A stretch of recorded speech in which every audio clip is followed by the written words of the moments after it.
अस्सलाम वालेकुम, मैं खुरम गिल, आप देख रहे हैं खुरम गिल ऑफिशियल।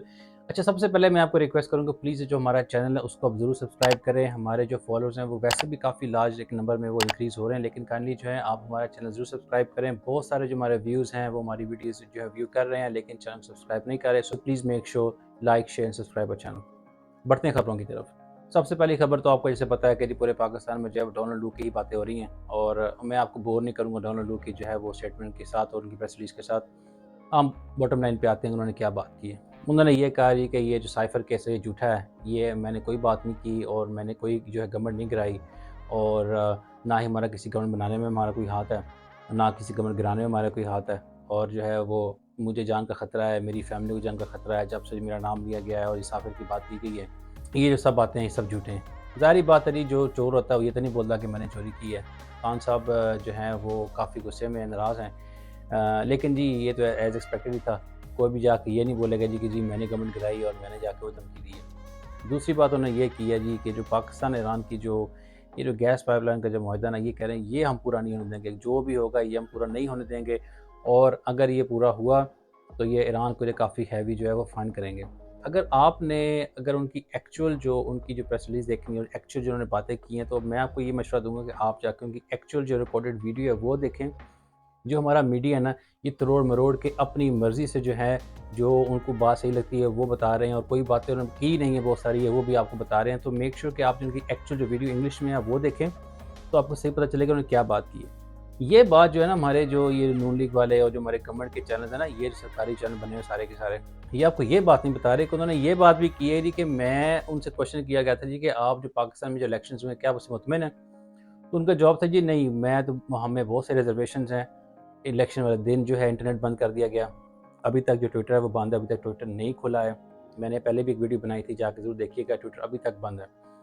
अच्छा, उसके बाद उन्होंने कहा जी कि जो अपोज़िशन लीडर थे, जो उनको जो है कैंडिडेट जो थे, उनको उठा के जेलों में डाल दिया गया। जो लोग थे रैलीज़ में आए थे, जो फॉलोअर्स थे दूसरी पार्टीज़ के, उनको उठा के जो जेलों में डाल दिया गया है। जो जर्नलिस्ट थे उनको जेलों में डाल दिया गया। तो उनकी काफ़ी सारी रिज़र्वेशंस थी। अब ये बातें जो हैं वो आपको ये मीडिया नहीं बता रहा। ये बता रहे हैं जी, उन्होंने बोला कि साइफ़र केस झूठा है, और जो साइफ़र में जो है जी डोनाल्ड ट्रंप का कोई हाथ नहीं है। आते हैं जी अगली खबर पे। अली अमीन गंडापुर जो हमारे केपी के जो चीफ मिनिस्टर हैं, वो एपेक्स की कमेटी की जो एक इजलास होता है उसमें जो सारे आपके जो पाकिस्तान के जो सीएम्स हैं और जो पाकिस्तान के प्राइम मिनिस्टर हैं और जो हमारे आर्मी चीफ हैं, वो सब इकट्ठे होते हैं, उनकी मीटिंग होती है, और वो जो नेक्स्ट ईयर जो है जिसका प्लान होता है उसके बारे में वो डिस्कशंस होती हैं वहाँ पे। सारे मीडिया में बातें होती है अली अमीन गंडापुर जो नहीं जा रहे और वो नहीं पहुँचे। ठीक है जी, ये वो लेट हुए, वो वहाँ पे पहुँचे, उनकी जो है जाके जो हमारे आर्मी जनरल हैं उनके साथ भी जाके अच्छी जो है वो बातचीत हुई, गले-शले मिले उनके साथ भी, और वहाँ पे मरीम नवाज़ के साथ भी जो है उनकी थोड़ी बहुत जो है वो फॉर्मल जो है गपशप हुई है। ये वही मरीम नवाज़ हैं, ये वही पंजाब हुकूमत है जिन्होंने पर्चे दिए थे और इनकी गिरफ्तारी की कोशिश की थी। बहरहाल जी अमीन गंडापुर की जो अच्छी जो है वहाँ पे मीटिंग हुई। खान साहब की रिज़र्वेशन थी, उनको कहा था कि उनका कहना है जी कि इनको जाके वहाँ पिक्चर्स नहीं बनानी चाहिए थी, और जो अली अमीन गंडापुर साहब हैं ये वहाँ पे कमेटी में इसलिए गए थे कि जो केपी का अगर बजट है, केपी के लिए जो पैसे चाहिए, वो वहाँ से फेडरल से अप्रूव होने हैं, तो इस काम के लिए गए थे। और खान साहब का ये कहना था कि जब वो अप्रूवल मिल जाता, पैसे मिल जाते, तो उसके बाद जाके जो है वो शहबाज शरीफ साथ में बैठ के जो पिक्चर्स बनाते। बहरहाल जी मीटिंग्स भी होनी है, अब आपकी गवर्नमेंट है, आपको पैसे भी चाहिए, आप लोगों ने गवर्नमेंट चलानी भी है, तो आपको बैठना पड़ेगा फेडरल गवर्नमेंट के साथ और बैठ के जो अपने मसाइल हल करने पड़ेंगे। अली अमीन गंडापुर के लिए एक खुशखबरी ये भी है, उनको नाअहल करने की कोशिश की जा रही थी। उनको जो है वो सीएम जो शिप थी वो छीनने की कोशिश की जा रही थी। तो पेशावर हाई कोर्ट का एक फ़ैसला आया और उन्होंने जो है इलेक्शन कमीशन को ये बोला कि कोई फर्दर जो प्रोसीडिंग्स हैं इनके केसेस की वो नहीं हो सकती, उनको रोक दिया गया है। तो टेम्परेरीली एक अच्छी खबर मिली है, और वो हैं वो सीएम ही रहेंगे, और इलेक्शन कमीशन जो है वो अब फर्दर जो है कोई प्रोसीडिंग्स उनके खिलाफ नहीं कर सकता।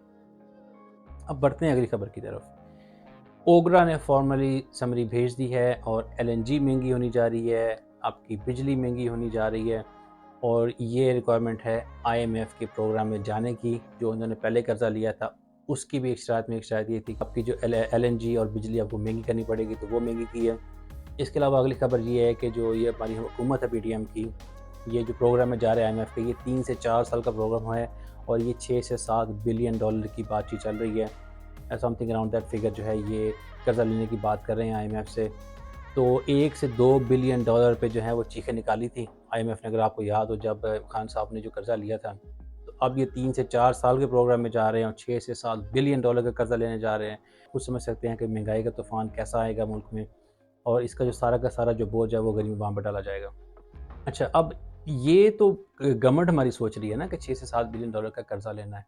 आईएमएफ के पास जाएँगे तो आईएमएफ सबसे पहला सवाल उनसे ये करेगा कि आप हमें अपनी करेंसी की एक्चुअल वैल्यू निकाल के दें। जब आप अपनी करेंसी की एक्चुअल वैल्यू निकालेंगे तो ऑटोमेटिकली जो आपकी जो रुपी है वो डी वैल्यू हो जाएगा। क्योंकि जितने भी हमारे जो इकोनॉमिस्ट हैं वो ये बातें कर रहे हैं कि इन्होंने फेक वैल्यू बना के रखी हुई रुपये की, लेकिन जब ये आईएमएफ में जाएँगे तो ये डी वैल्यू होगा और इसकी एक्चुअल वैल्यू निकाली जाएगी। तब देखेंगे कि आईएमएफ कितना कर्जा पाकिस्तान को देगा। आईएमएफ जो है वो हमेशा जो है वो ये आईएमएफ की सबसे बड़ी रिक्वायरमेंट यही होती है हमेशा जब आप प्रोग्राम में जाते हैं कि आप अपना जो टैक्स नेट बढ़ाएं। खान साहब ने अपनी गवर्नमेंट में कोशिश की थी कि वो टैक्स नेट किसी तरह जो है उसको बढ़ाएं और शहबाज जैदी साहब को उन्होंने इस काम पे लगाया था और बड़ी कोशिश की थी। आपको याद होगा कि उन्होंने ये भी कहा था कि जो पाकिस्तानियों का जो शनाख्ती कार्ड होता है, आइडेंटिफिकेशन कार्ड, इसको जो है पाकिस्तानियों को टैक्स में बना दिया जाए तो ऑटोमेटिकली जितने भी हमारे जो पाकिस्तानी हैं वो टैक्स फाइलर बन जाएंगे। लेकिन इसको अपोज़ किया गया था। उन्होंने ये मशवरा भी उस टाइम दिया था कि जितने भी जो हमारे ताजर हज़रात हैं, जितनी भी जो हमारी मार्केट्स हैं, दुकानें हैं, उनको ग्रेडिंग सिस्टम में ले आएँ कि अगर वो बड़ी शॉप है तो उसको ए ग्रेड में, बी ग्रेड में, सी ग्रेड में ले आएँ, उसके अकॉर्डिंग एक फ़िक्स जो है एक टैक्स जो है उनको उन पे अप्लाई कर दिया जाए। तो ये ताजर हज़रात जो थे ये भी खिलाफ़ हो गए थे और इन्होंने ये काम नहीं होने दिया। और सबसे बड़ी रुकावट हमारे बने थे उस टाइम के जो आर्मी चीफ़ थे जनरल बाजवा। शहबाज ज़ैदी साहब को ये कहना था कि जो रियल एस्टेट की जो ये सेक्टर है, इसको टैक्स नेट में लेके आया जाए। बाजवा साहब ने इसको अपोज़ किया था, उनकी खसूसी इंटरेस्ट था रियल एस्टेट में, उसको उस टाइम आपको पता होगा। और यहाँ तक भी इमरान खान साहब ने बात की थी कि स्मगलिंग को जो है ये जो हमारे अफ़गान बॉर्डर पे होती है इसको कंप्लीटली जो है स्टॉप कर दिया जाए।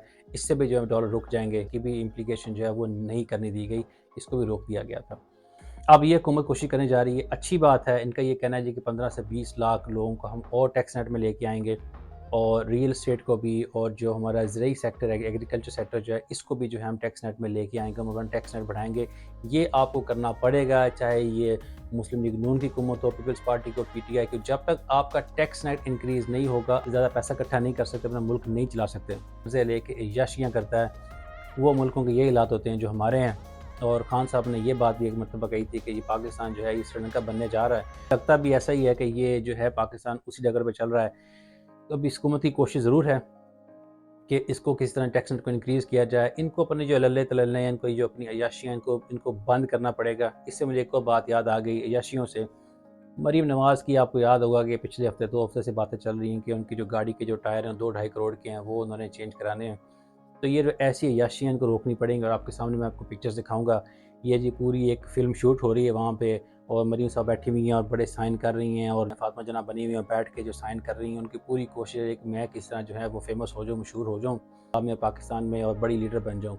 तो आप इन इन चीज़ों पे और इन अल्लाह तल्लों पे पैसे लगाने के बजाय आप जो है फ़ोकस करें अपनी गवर्नमेंट पे और अपने जो गरीब अवाम है उसको जो है किस तरह खुशहाल करने की आपको ज़रूरत है। ये आपका जो रमज़ान पैकेज था ये अच्छा पैकेज था, ये आपने अच्छा काम किया कि आपका अच्छा कदम था। सेम टाइम पे आप जो है करोड़ों रुपए जो हैं वो ज़ाया कर रहे हैं ये कमर्शियल्स पे और लोगों को बताने के लिए। वही पैसा जो है आप वो रमज़ान पैकेज में डाल सकती थी, आपको ये मशहूरियाँ करने की कोई ज़रूरत नहीं थी। आखिरी बात मैं आपसे ये करूँगा, ये खबर नहीं है, ये मेरा तज्ज़िया है। खान साहब ने जितनी पेशगोइयाँ की थी, उनकी हुकूमत ख़त्म होने से आज तक, आप मुझे खुद बताएँ कमेंट्स में, क्या वो जितनी पेशगोइयाँ थी वो पूरी हुई हैं कि नहीं हुई हैं? उन्होंने कहा था कि जितने चोर हैं, जितनी जितनी पार्टी हैं, सब इकट्ठी हो जाएँगी मेरे खिलाफ़। हुआ। उन्होंने कहा था कि सारी की सारी पार्टी जो हैं, ये सब मिल के जो है हुकूमत बनाएँगी, बनी। ये जो हमारी एस्टेब्लिशमेंट है, इनकी डील हुई है नवाज़ शरीफ के साथ, इनको नवाज़ शरीफ साहब को वापस लाया जाएगा, इनके केसेस ख़त्म किए जाएँगे, इनको हुकूमत दी जाएगी। वैसा ही हुआ। अब उनका ये कहना है, ये नवाज़ शरीफ साहब हैं, ये चंद दिनों में यहाँ से ये फुर जाके लंदन में बैठ जाएँगे और यहाँ से चले जाएँगे और ऐसा ही हो रहा है। ये बातचीत हो रही है और ये बातचीत चल रही है लाहौर में और पंजाब में कि नवाज़ शरीफ साहब जो हैं, वो जल्द जो हैं वो लंदन वापस जाने वाले हैं। एक पेशेंट को इन्होंने और की है। इमरान खान साहब का ये कहना है कि वो आज से अगले 4 से 5 महीनों में वो जेल से छूटने वाले हैं और रिहा हो जाएँगे और ये जो हुकूमत है ये 6 महीने से ज़्यादा नहीं चलने वाली। मैंने आपको अपनी प्रीवियस वीडियोज़ में भी इन डिटेल आपको मैंने ये बात बताई है कि इस हुकूमत को चलने के लिए पीपल्स पार्टी और जितनी इनकी कोलिशन जो इनके जो पार्टनर्स हैं, इनको साथ मिल के इनको डिसीजन मेकिंग में अपना हिस्सा बनाना पड़ेगा और ऐसा नहीं हो रहा। अगर आप देखें तो पीपल्स पार्टी बड़ी खामोशी से बैठी हुई है और नून लीग जो वो फ्रंट कर रही है। अब जब महंगाई होगी, अब जब ये कर्जा लेने जाएंगे तो किस पे क्रिटिसिज्म होगा? नून लीग पे होगा। और मुझे भी यही लगता है कि ये जो हुकूमत है ये लंबी नहीं चलने वाली, और खान साहब जो हैं 3 माह में नहीं तो 5 महीनों में वो रिहा हो जाएंगे, और ये हुकूमत जो है इसका पैकअप हो जाएगा 5 से 6 महीनों में। मिलते हैं नेक्स्ट वीडियो में। अंटिल देन, अल्लाह हाफिज़।